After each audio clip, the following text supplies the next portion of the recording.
Doliprane, c'est la présence de Dieu. Ça, c'est pas Efferalgan, c'est la présence de Dieu. Ça, c'est pas le toucher d'un médicament, c'est le toucher de Dieu. Et certainement, c'est pas que elle, il y a d'autres personnes encore que le Seigneur a visitées. Et vous savez, lorsqu'on rend gloire à Dieu pour les toutes petites choses, il augmente, il augmente, il augmente. Donc rendons grâce à Dieu pour les miettes. Rendons grâce à Dieu pour les virgules. Rendons grâce à Dieu pour les détails. Alléluia. Est-ce que tu peux dire un amen puissant? Moi, je pensais qu'ici à Cergy, il y avait la vie. Je ne comprends rien. Il y a la vie ou il n'y a pas la vie, pasteur? Hein? Ok. Gloire à Jésus. Ok, je vais me présenter très rapidement, présenter le ministère qui est venu officier aujourd'hui. Et ensuite, nous allons entrer dans la parole. Nous ne sommes pas venus parler de nous, nous sommes venus parler de Jésus. C'est lui qui est intéressant. Nous, on n'est pas intéressant, c'est Jésus qui est intéressant.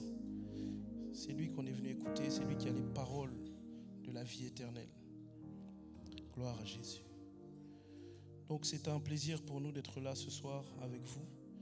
On est très honorés d'avoir reçu cette invitation. Donc c'est le ministère La Voix du Salut, LVDS, qui est venu officier ce service. Ministère dont je suis le co-responsable avec le frère Adelson ici. Et je suis venu avec certaines personnes. Est-ce que les membres, les voix du salut peuvent se mettre debout? Est-ce qu'on peut...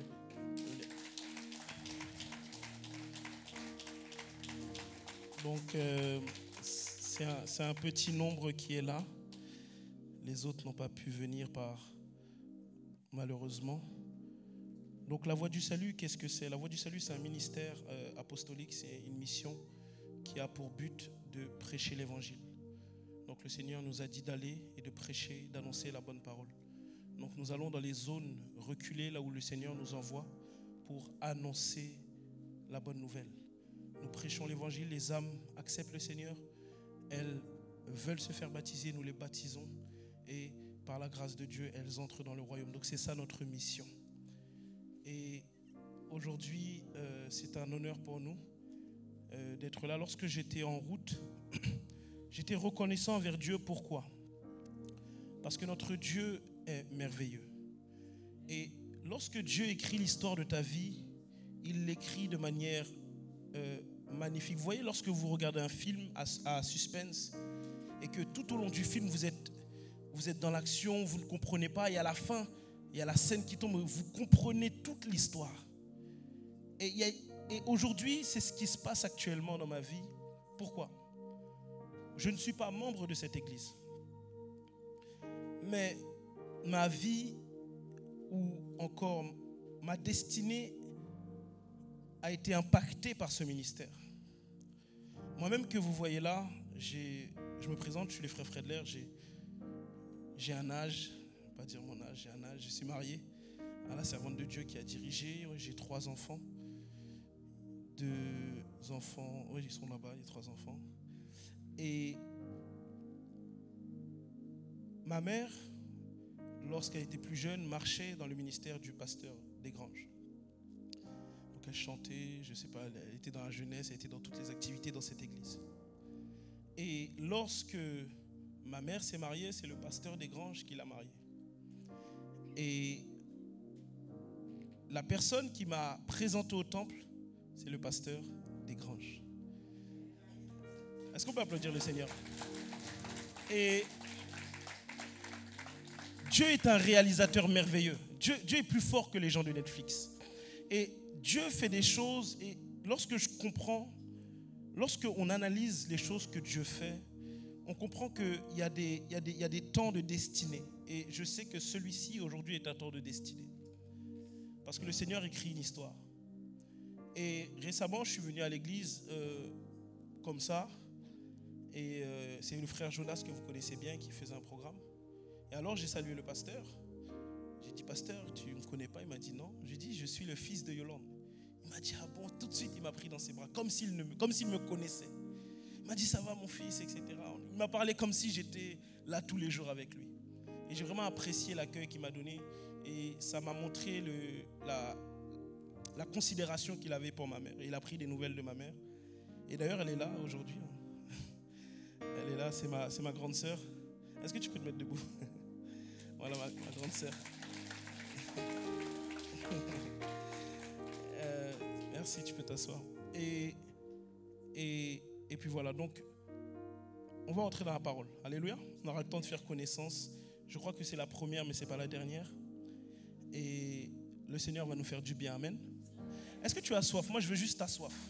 En vérité, si tu as soif, Dieu va te bénir. Pas moi, Dieu. Alléluia. Gloire à Jésus. Donc, le thème qui m'a été donné, c'est nouvelle onction, nouvelle dimension pour une nouvelle saison. La parole de Dieu se trouve ce soir dans le livre de Jean, l'évangile de Jean, chapitre 10, au verset 10. Donc, c'est le texte de référence. On est aujourd'hui à notre 9e jour. Je prie que ce réveil soit bénéfique pour toi. Je prie que ce ne soit plus qu'un réveil annuel. C'est-à-dire qu'on a l'habitude de le faire. Bon, c'est le réveil de l'année, on le fait. Non. Je prie que cette année, tu expérimentes quelque chose de spécial. Alléluia. Tout ce que tu fais pour Dieu, fais-le à fond. Si tu viens à l'église, viens à fond. Si tu pries, prie à fond. Si tu jeûnes, jeûne à fond. Si tu lis, lis à fond. Si tu chantes, chante à fond. Après, tu te reposeras. Alléluia. Tout ce que tu fais pour Dieu, fais-le avec exagération. Alléluia. Dieu aime cela. Le voleur ne vient que pour dérober, égorger et détruire. Moi, je suis venu afin que les brebis aient la vie et qu'elles soient dans l'abondance. Disons ensemble abondance. Abondance.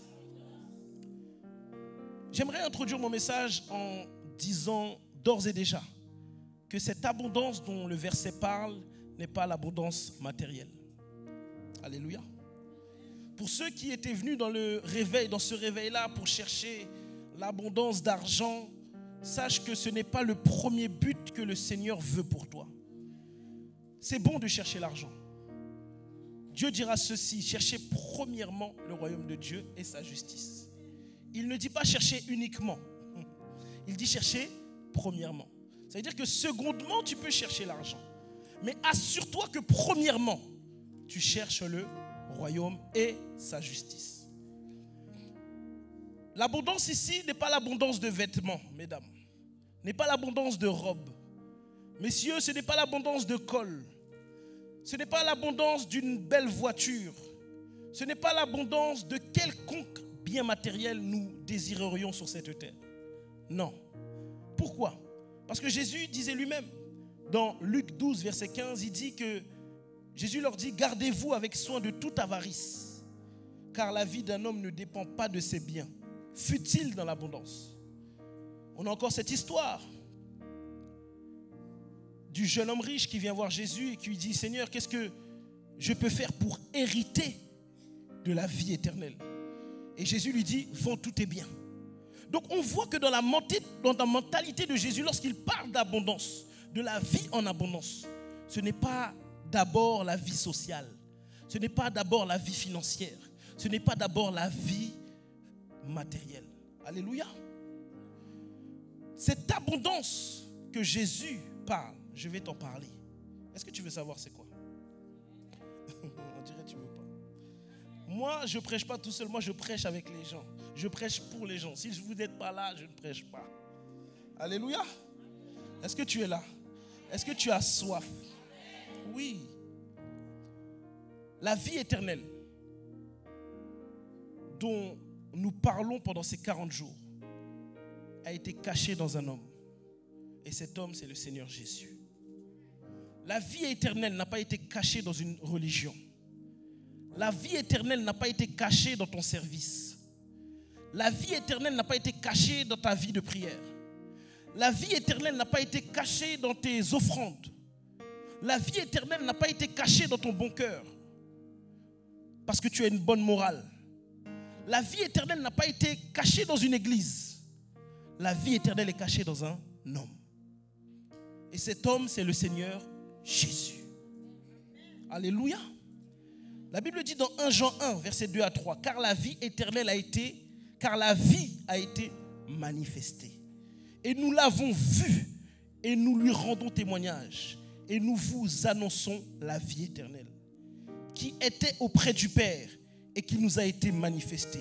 Ce que nous avons vu et entendu, nous vous l'annonçons à vous aussi, afin que vous aussi vous soyez en communion avec nous.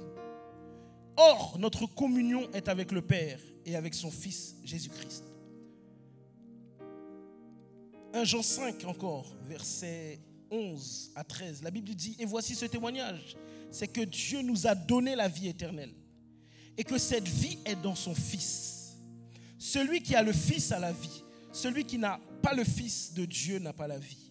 Je vous ai écrit ces choses afin que vous sachiez que vous avez la vie éternelle, vous qui croyez au nom du Fils de Dieu. Le verset 20 nous dit, nous savons aussi que le Fils de Dieu est venu et qu'il nous a donné l'intelligence pour connaître le véritable. Et nous sommes dans le véritable, en son Fils Jésus-Christ. C'est lui qui est le Dieu véritable et la vie éternelle. Ça, cette parole est pour tous les musulmans qui disent que Jésus n'est pas Dieu.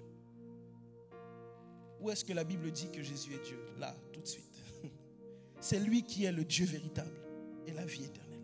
Alléluia. Il est prophète, c'est vrai. Il est docteur, c'est vrai. Il est apôtre, c'est vrai. Il est évangéliste, c'est vrai. C'est un homme de bien, c'est vrai. Il est toutes choses, c'est vrai. Il a été fait sagesse pour nous, justice. Il a été fait rédemption. Mais au-delà de tout ça, il est Dieu. Et j'aime ce chant qui dit, tu es plus grand que ce que l'on dit. Alléluia. Le moyen d'obtenir cette vie éternelle dont nous avons besoin, c'est de demeurer dans le Fils, parce que la vie a été cachée en lui. La vie éternelle dont on parle ici, c'est en fait la vie spirituelle, ou encore la vie de l'esprit, ou encore la vie de Jésus. Est-ce que ça va?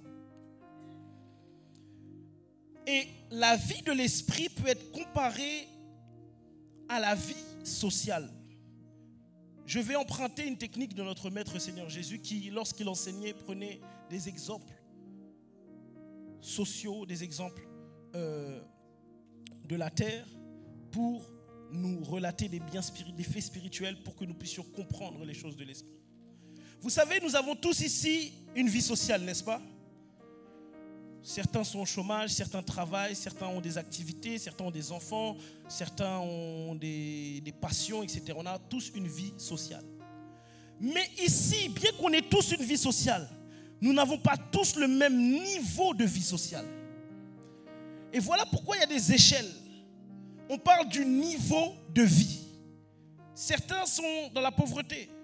Certains vivent une vie modeste. Certains sont corrects. Et il y a les riches et les ultra riches. On a tous une vie sociale, mais on n'a pas tous la même vie sociale. Il en est de même pour les choses de l'esprit. Nous avons tous ici reçu la vie éternelle, vous qui avez reçu Jésus-Christ. Mais nous n'avons pas tous le même niveau de vie spirituelle. Ce qui va différencier ta vie sociale de la mienne, ce sont les activités que tu fais et les activités que je fais. C'est le travail que tu fais et le travail que je fais. C'est les ressources que tu engendres, que tu génères et les ressources que je génère. C'est l'argent que tu as dans ton compte en banque et l'argent que j'ai dans mon compte en banque. Vous comprenez? C'est avec ça qu'on caractérise le niveau de vie sociale. Et bien dans les choses de l'esprit, nous caractérisons le niveau de vie spirituelle avec également la richesse que tu as. Et je parle des richesses de l'esprit. Les fruits que tu portes, les activités que tu fais qui portent du fruit pour le ciel. Donc beaucoup de nous ont la vie éternelle, mais sont dans la pauvreté. Beaucoup de nous ont la vie éternelle, mais ont une vie modeste. Beaucoup de nous ont la vie éternelle, mais n'ont que de quoi survivre. Ça veut dire que le diable ne te tue pas, les démons ne te tuent pas, mais à chaque fois tu es à deux doigts. À chaque fois tu es au bord de la mort. À chaque fois tu es poursuivi.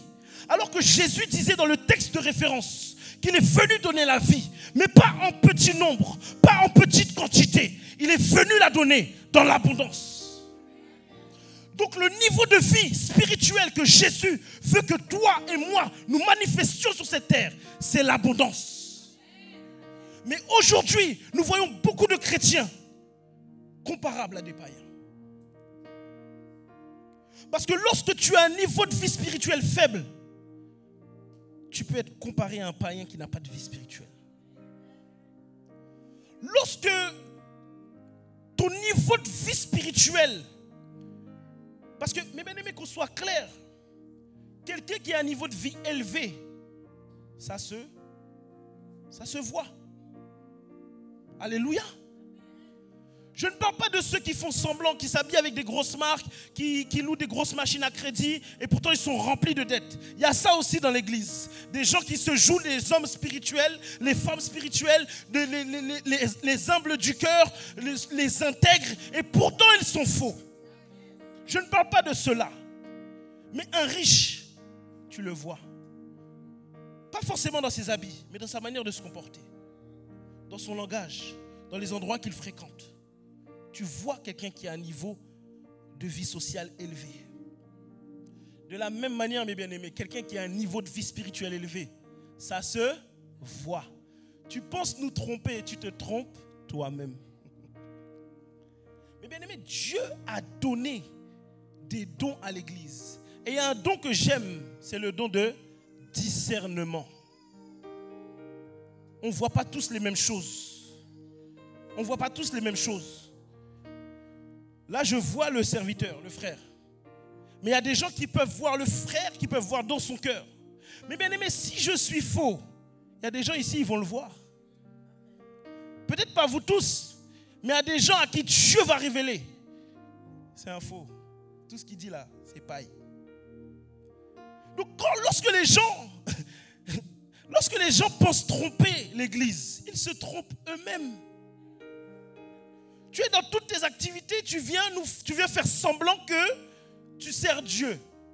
Toutes nos familles qui vivent avec la mentalité du après, le ciel, vivent sur la terre comme des arriérés. Notre évangile n'attire pas parce qu'on fait tout pour après. Alors que Dieu t'a laissé pour maintenant. Toi, tu vois après, Dieu voit maintenant. Dieu dit, je veux manifester la vie maintenant. Toi, tu dis, non Seigneur, après ma mort. Parce que tu ne comprends pas que la vie t'a déjà été donnée. Et c'est clair, c'est clairement dit dans la Bible. Il dit, ne vous inquiétez pas, petit troupeau, car le Père a jugé bon de vous donner la vie éternelle. On parle au passé, ça a déjà été donné. La vie éternelle, qu'est-ce que c'est? C'est la vie de l'esprit. Et personne ne peut vivre cette vie s'il n'a pas le Fils. Parce que j'ai dit que la vie est cachée dans le Fils. Tous les efforts que tu fais sont vains, nuls et sans effet. Si tu ne crois pas au Fils de Dieu, si tu ne crois pas que Dieu a envoyé son Sauveur, le Seigneur Jésus-Christ, mourir à la croix pour porter nos péchés, si tu ne crois pas qu'il est mort, qu'il a été crucifié, qu'il a été enseveli et qu'il est ressuscité le 3e jour. C'est ça le message qui sauve. C'est ça la foi que Dieu attend de nous. Et lorsque tu as cette conviction dans ton cœur, lorsque tu acceptes le Seigneur dans ta vie, là, la vie éternelle vient en toi par la personne du Saint-Esprit. Alléluia. Disons ensemble le Saint-Esprit. Et j'ai remarqué une chose lorsque je faisais mes recherches. J'ai remarqué qu'à chaque fois qu'on parlait de la vie éternelle, on parlait d'héritage. Hériter la vie éternelle, hériter la vie éternelle à plusieurs reprises. Laisse-moi te dire, celui qui hérite de la vie éternelle, ce n'est pas toi. Celui qui hérite de la vie éternelle, c'est une autre version de toi. Celui qui hérite la vie éternelle, ce n'est pas le toi avec ton caractère. Celui qui hérite de la vie éternelle, c'est celui qui se cache, qui demeure en communion avec le Christ Jésus. Dieu n'a pas donné la vie éternelle à toi qui es né de chair. Dieu a donné la vie éternelle à celui qui est né de nouveau et celui qui marche par l'Esprit.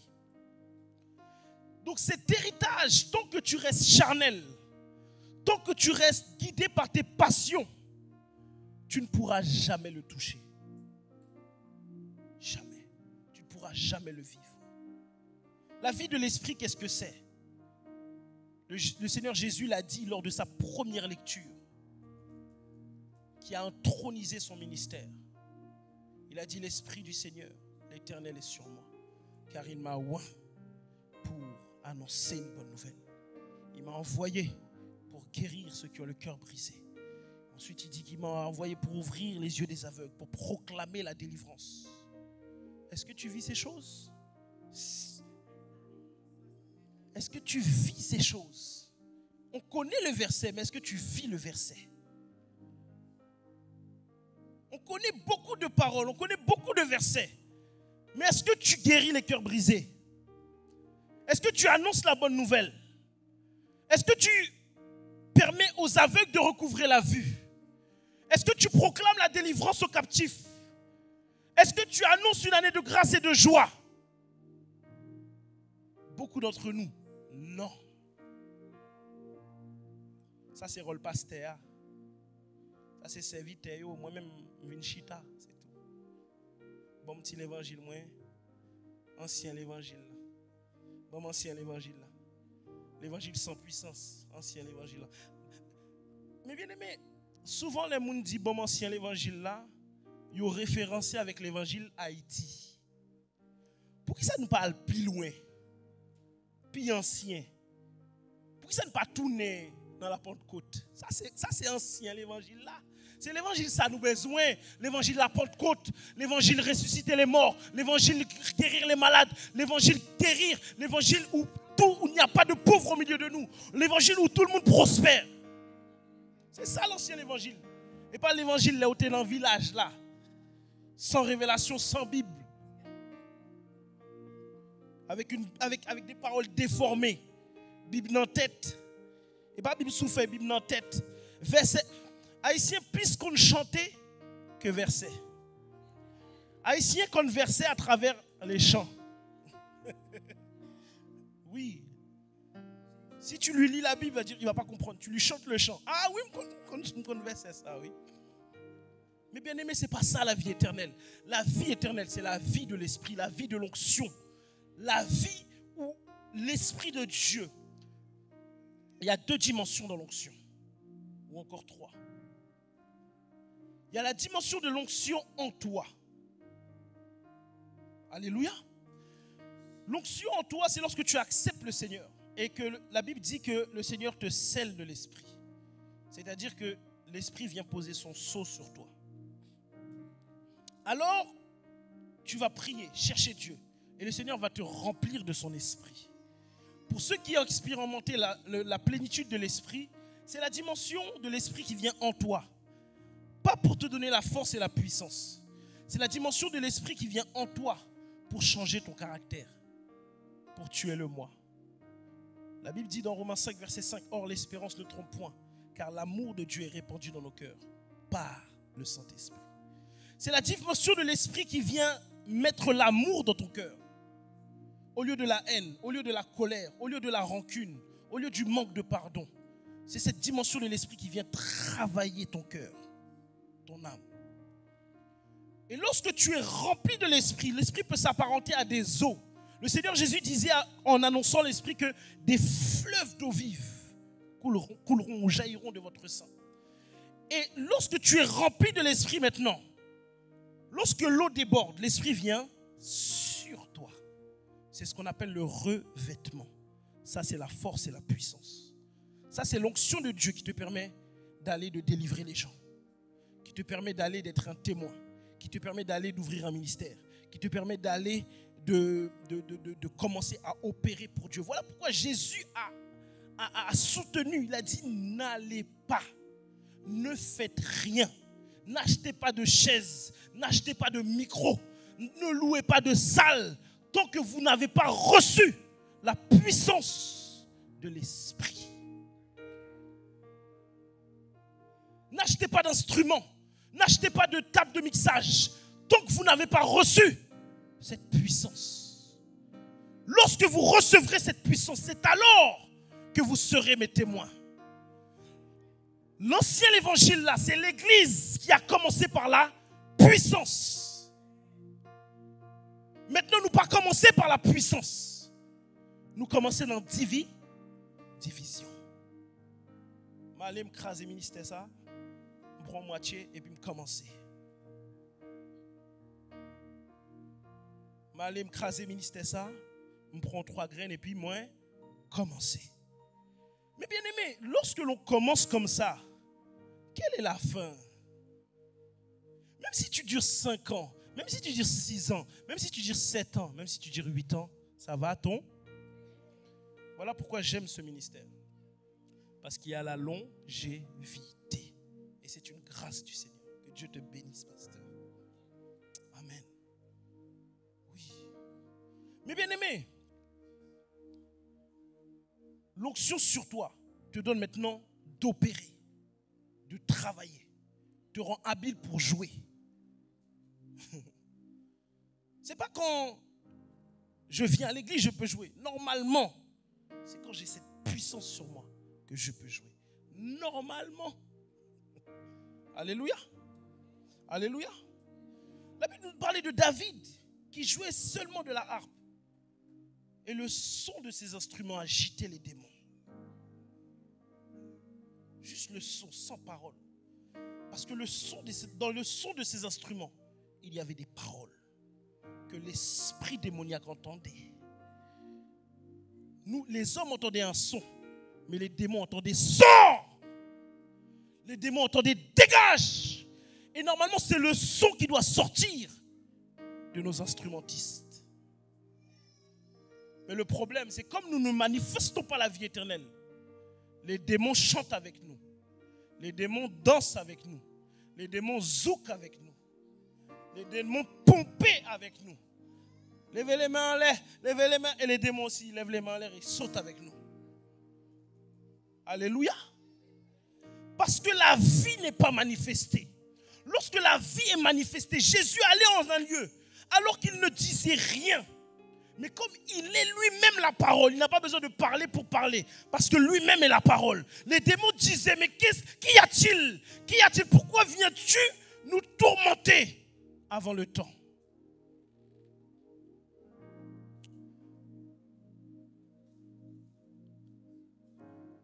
Voilà pourquoi c'est un danger pour toute personne qui n'a pas reçu cette vie-là, cette onction-là, de commencer le ministère. Écoutez, le Seigneur Jésus, qui a reçu la plénitude de l'esprit. La femme à la perte de sang le touche. Elle reçoit une guérison.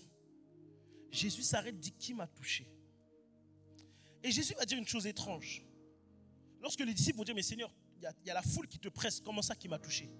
Il va dire, je sais, le Seigneur Jésus est trop sensible.